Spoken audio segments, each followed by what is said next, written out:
구약 성경에 보면 믿음의 족장들 얘기가 쭉 나옵니다. 아브라함, 이삭, 야곱, 요셉으로 이루어지는 족장들의 이야기가 굉장히 많이 나오는데, 그 중에서도 가장 재미있고 드라마틱하고 머리에 많이 남는 사람이 야곱과 요셉이죠. 그래서 야곱과 요셉 이야기가 창세기에 굉장히 많은 비중을 차지합니다. 그들이 참 어려운 가운데서도 어떻게 인생의 실패자가 되지 아니하고 신앙으로 극복해서 믿음의 조상이라는 반열에 당당히 서게 되었는지, 그것을 읽고 기억하는 후대의 사람들이 나도 저렇게 살아야지, 그런 어떤 의욕을 불러일으키게 되고요. 이야기 자체가 굉장히 재밌는 스토리를 가지고 있기 때문에 지금까지도 가장 잘 인상에 남는 그런 이야기가 되고 있습니다. 성경에서 주장하고자 하는 그런 의도와는 조금 다르지만 좀 옆 시각에서 보면 야곱과 요셉의 이야기에는 좀 아픈 이야기도 들어있어요. 결국은 야곱의 인생도 그가 130년 후에 죽음을 앞에도 고백하듯이 내 인생 참 파란만장했습니다. 눈물도 많았고 힘든 것도 많았고 고백을 하게 되고요. 요셉 이야기도 해피엔딩으로 끝나긴 하지만 그 우여곡절 끝에 가족사를 보면 꼭 저러지 않았어도 되는데 그런 아쉬움이 많이 있습니다. 그런 중요한 원인 중에 하나가 부모님의 편파적인 사랑이었습니다. 야곱도 보면은 에서와의 경쟁 관계 속에서 아버지로부터 장자권과 축복권을 받게 되는데, 그것이 물론 야곱이 에서보다 뛰어난 점도 있었겠지만 어머니 리브가가 에서보다는 야곱을 편애했죠. 맛있는 거 많이 주고 정보 많이 갖다 주고 그가 약속의 후사가 될 수 있도록 뒤에서 작업을 많이 했기 때문에 사실은 에서우가 탈락하게 되고 가정의 형제가 오랫동안 불화에 휩싸이게 됩니다. 편파적인 사랑이 가정의 행복에 굉장히 걸림돌이 되는 거죠.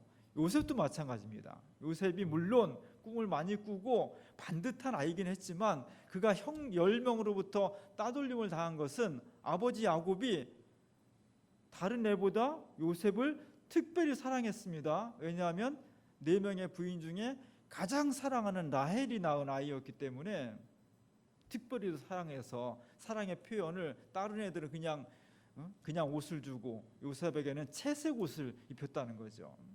이런 편파적인 사랑이 다른 형들이 요셉을 시기하고 질투하게 만들었고 결국은 그를 애굽에 팔아먹는, 물론 그것이 나중에 가서는 하나님께서 이 기근의 시대에 우리 가족 전체를 살리기 위해서 저를 먼저 이곳에 보내셨습니다 이렇게 고백을 하지만 그 과정을 보면 얼마나 서럽고 외롭고 힘들고 상처받고 아프고 이런 거겠어요.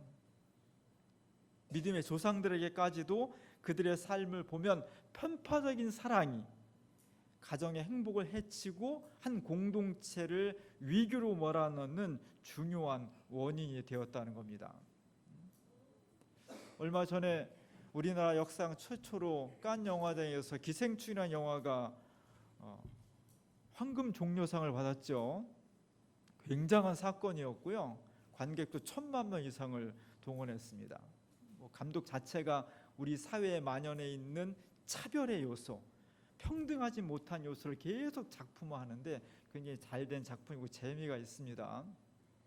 저 영화에서도 지적하는 것이 상류층 사회와 그리고 그곳에 기생충처럼 붙어서 살 수밖에 없는 가난한 사람들의 문제를 어찌 보면 코믹스럽게 또는 불편한 모습으로 우리의 고발을 해주고 있습니다.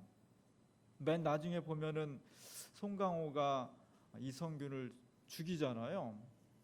꼭 저렇게까지 할 필요가 있을까 하는 생각도 들지만 그렇게 하게 된 요인은 가진 사람들이, 엘리트층인 사람들이 이 땅에 가난하고 못 배우고 기생충처럼 살아가는 사람들을 무시하는 거죠. 무시하는 발언을 들었을 때, 그리고 이 영화에서는 그 차별성을 독특하게 냄새라는 것으로 표현을 했습니다. 결국 영화에서 말하는 것이 우리 사회에 다양한 사람들이 모여서 좀 더 화합하면서 행복하게 얼마나 살아갈 수 있음에도 불구하고 그런 행복과 평화가 아니라 자꾸만 살인, 배타, 충돌 이런 것으로 불행한 결말로 가져갈 수밖에 없는 중요한 요인이 차별에 있다.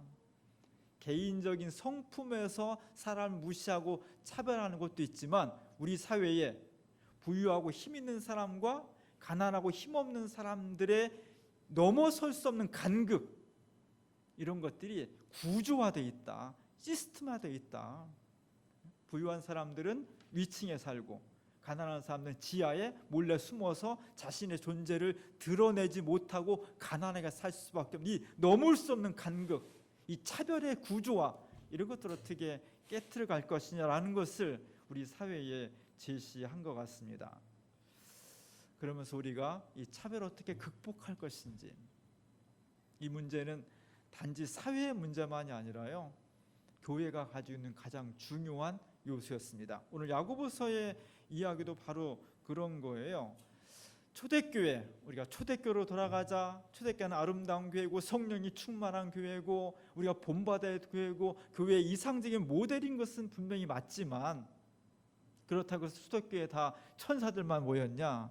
그러지 않습니다. 교회는 그냥 오픈된 조직이에요. 누구라도 다 올 수 있는 겁니다. 어떤 이유가 철폐 없이 다 올 수 있는 게 교회예요. 그러다 보니까 사람은 다양하잖아요. 사람이 기계가 아니기 때문에 각자 다 자기의 역사가 있고 생각이 있고 주장이 있습니다. 살아가는 환경이 있습니다. 그러다 보니까 사람이 모인 교회는 늘 부딪혀요. 그래서 교회는 부딪히지 않고 행복한 교회를 지향하지만 그러나 모든 교회는 다 부딪혀. 왜냐하면 사람이 모인 곳이기 때문이에요. 오늘 초대교회도 사람이 모인 곳이기 때문에 늘 문제가 있고 그 문제를 해결하기 위해서 기도하고 애쓰고 노력하고 편지 쓰고 논쟁하고 뭐 이런 것들이 초대교회 역사고 성경의 내용입니다. 그러면서 오늘 야고보서에서 아주 대놓고 얘기하는 거 2장 1절에 보면은 사람을 차별하여 대하지 말라. 야고보서 기자가 초대교인들한테 얘기하는 거예요. 사람을 차별해서 대하지 말라. 왜 이런 얘기 하겠어요? 초대교회 안에 사람을 차별해서 대하는 것이 심심치 않게 일어났다는 거죠. 그리고 그것이 그냥 쓱 지나쳐 버리지 못할 정도로 심각했다는 겁니다. 그래서 2장 3절 4절에 보면은 아주 구체적으로 이야기하고 있어요. 만일 너희 회당에 너희 교회에 금가락지를 끼고 아름다운 옷을 입은 사람이 들어오고 또 남루한 옷을 입은 가난한 사람이 들어올 때에 너네가 똑같이 대했느냐? 부한 사람이나 멋진 사람이나 아주 나이스한 사람이나 보기에 아주 가난하고 비참하고 냄새나고 이런 사람이 들어왔다고 쳤을 때 여러분들이 똑같이 대했겠느냐? 대하고 있느냐? 성경은요 아주 직설적이에요. 이런 현상이 있다 할지라도 저 같으면 이렇게 좀 둘러서 말할 텐데 야고보서 기자는 얄짤없습니다. 그냥 대놓고 딱 얘기하는 거예요. 부자 들어오고 가난한 사람 들어왔을 때 여러분 부자한테 막 환영하고 가난한 사람은 쳐다보지도 않고 아, 왜 왔대? 뭐 이런 느낌 왜 그랬냐는 거예요. 그러지 말라는 겁니다. 그러면서 오늘 야고보서 기자가 말하는 것은 그것이 죄라는 거예요. 이것을 우리가 굉장히 강하게 심각하게 받아들여야 됩니다. 이 문제는요 인류 역사상 태고적부터 있었던 거예요.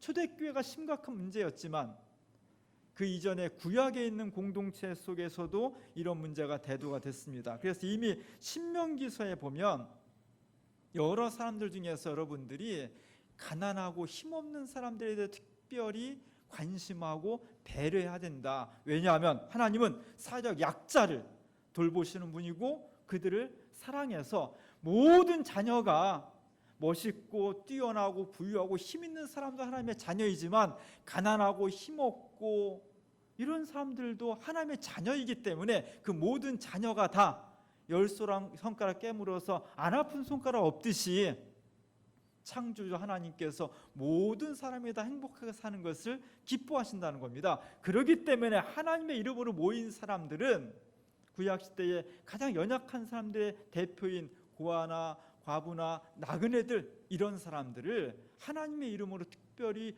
보호해주고 그들을 배려해주고 그들을 손잡아 주어야만 진정한 하나님의 공동체다. 이 주장을 신명기에 딱 써놓은 거예요.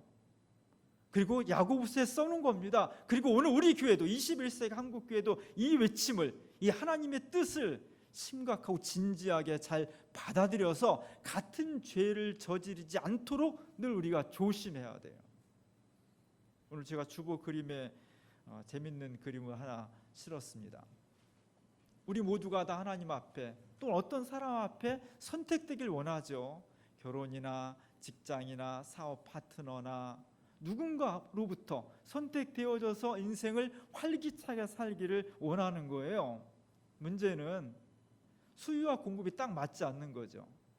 원하는 사람 많은데, 지원자는 많은데 자리는 한정되어 있는 겁니다. 여기서 중요한 것은 공정한 잣대예요.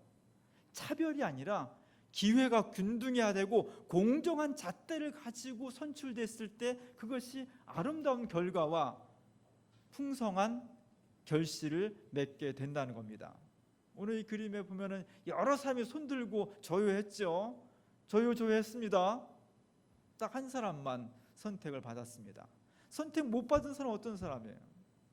제가 설명을 못 찾아가지고 잘 모르겠지만 어쨌든 나이 많은 사람 안 돼, 그런 거잖아요. 나이 많은, 머리가 허연 할아버지하고 할머니 안 돼, 나이가 많아서. 그 다음에 터번 쓴 사람은 종교적인 이유나 문화적인 이유로 당신은 안 돼, 그런 거지. 건장함에도 불구하고. 휠체어 탄 사람은 장애인이니까 안 돼, 그런 거잖아요. 또 여성 한 분은 배가 불렀잖아요. 임신부니까 안 돼, 흑인이니까 안 돼. 이런 차별, 그가 얼마큼 진정성을 가지고 있는지, 그가 얼마큼 실력을 가지고 있는지, 그가 얼마큼 진지한지, 얼마큼 열성을 가지고 있는지, 얼마큼 성실한지, 이런 것들은 조건이 안 된다는 거예요. 그거 조건으로 하는 것이 아니라 외적인 것으로, 여성이냐, 나이가 많냐, 인종이 어떠냐, 종교가 어떠냐, 임신분이 아니냐, 뭐 이런 거 가지고 선택의 기준이 된다면 그 사회는 건강할 수 없다는 거예요. 교회는 이것을 극복해내야 됩니다. 우리 스스로 안에서부터 극복해내야 되고, 그 극복하는 힘을 가지고 사회의 차별을 넘어서 극복해내야 돼요.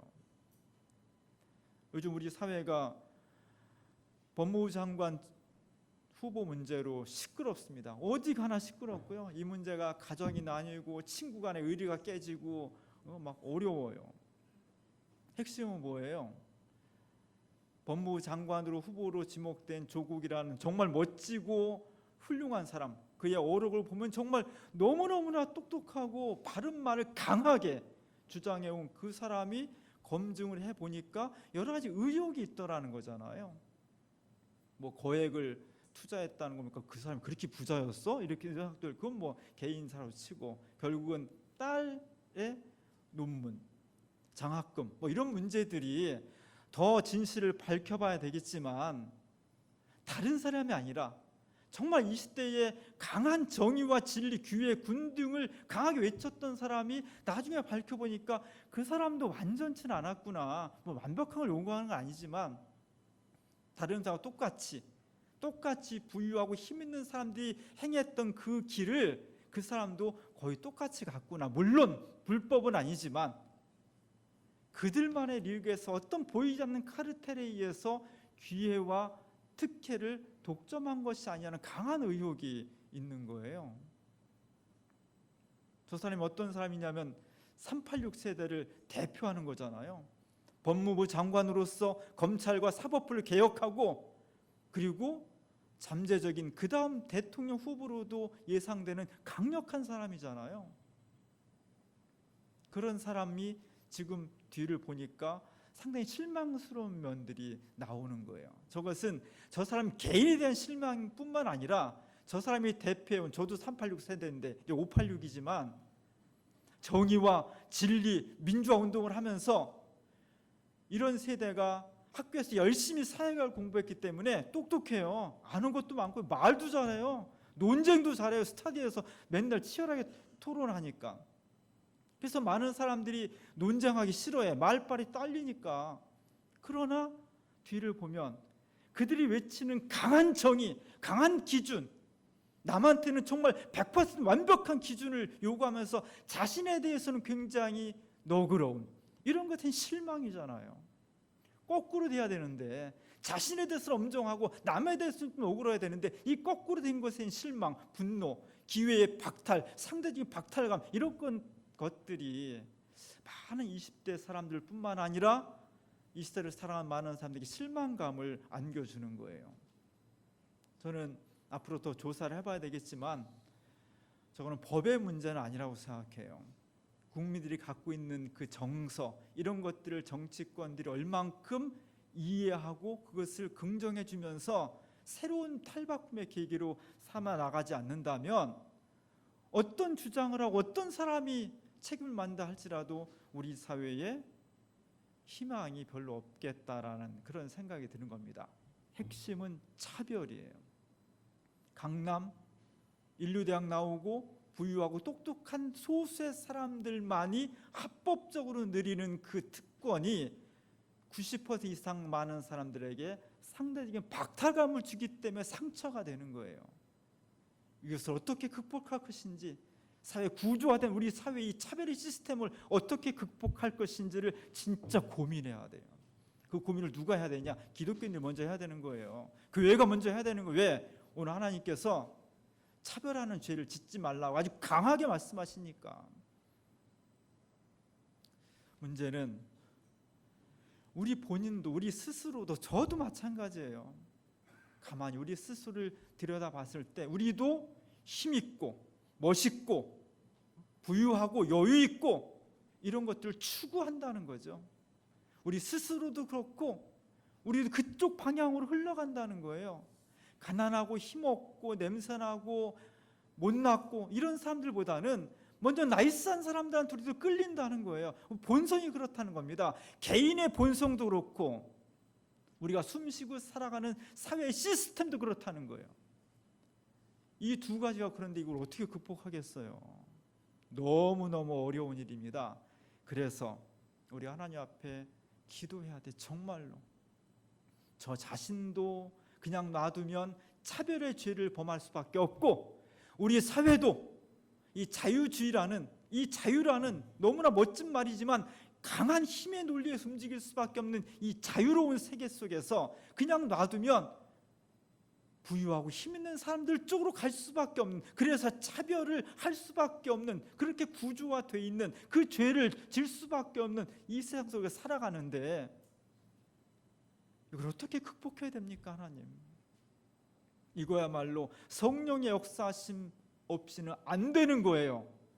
성령이 정말 우리를 감동감화시켜서 우리의 본성은 차별을 갈 수밖에 없지만, 우리의 사회 구조는 차별을 지향할 수밖에 없지만, 성령의 역사를 사심을 통해서 우리 자신이 변하고 교회가 변하고 사회 구조가 변하는 데까지 나아갈 때, 그때 성령의 놀라운 권능이 우리한테 임하는 거예요. 우리가 기도해야 돼요. 정말 기도해야 돼요. 하나님, 우리가 차별의 죄를 범하지 않기를 원합니다. 내 자신이, 우리 교회가 속한 이 사회 구조가 차별이 아니라 기회의 균등, 모두가 더 더불어서 행복할 수 있는 그런 사회와 세상을 지향해서 얼마나 좋겠어요. 우리가 그것을 부름받았는데 그걸 생각에 우리 자신의 능력으로 너무 부족하고 너무 힘이 없어요. 그래서 기도하게 되는 것이고 성령 역사를 간구하는 겁니다. 오늘 교회력으로 성령 강림절 마지막 주일이에요. 다음 주부터는 창조절이 시작됩니다. 성령 강림절이 끝났다고 해서 성령 역사가 끝나는 게 아니에요. 성령의 간구를 끝내는 게 아닙니다. 정말 기도해야 될 것, 오늘 하나님 말씀대로 차별하는 죄를 짓지 말아야 돼. 이 죄가 무서운 죄예요. 개인의 죄도 그렇고 사회 구조의 죄도 무서운 죄예요. 이걸 극복해야 돼. 어떻게? 성령의 도우심을 통해서 극복해야 됩니다. 기도합시다. 성령님, 저를 도와주십시오. 제가 차별의 죄를 짓지 않도록. 성령님, 우리를 도와주십시오. 우리 사회 구조가 더 이상 차별을 공고하지 않도록 우리 주민교회가 이를 위해서 열심히 기도하고 노력한다면 성령께서 우리에게 응답하셔서 차별을 넘어서 기회와 평화를 만들어 갈 수 있는 사람, 그런 교회, 그런 사회가 될 수 있도록 우리에게 응답해 주실 것입니다. 이 놀라운 역사를 위해서 뜨겁게 기도하고 전진하는 우리 모두가 될 수 있기를 주님의 이름으로 간절히 축원합니다. 기도하겠습니다. 차별의 죄를 짓지 않기를 원합니다. 정말 모두가 다 특별히 연약한 사람들 우리가 돌보면서 더불어 하나님 나라를 이루길 원합니다. 그러나 주님, 냉철히 돌아보면 우리 자신도, 우리 교회도, 우리 사회 구조도 차별을 넘어서기가 너무 어렵습니다. 우리 너무나 연약합니다. 그러니 주 성령님께서 우리에게 임재하시어서 우리가 어찌할 수 없는 차별의 이 구조와 본성을 개혁시켜 주셔서 차별을 넘어 더불어 함께 행복한 세상과 인생을 만들 수 있도록 우리에게 은총을 베풀어 주옵소서. 예수님의 이름으로 간절히 기도합니다.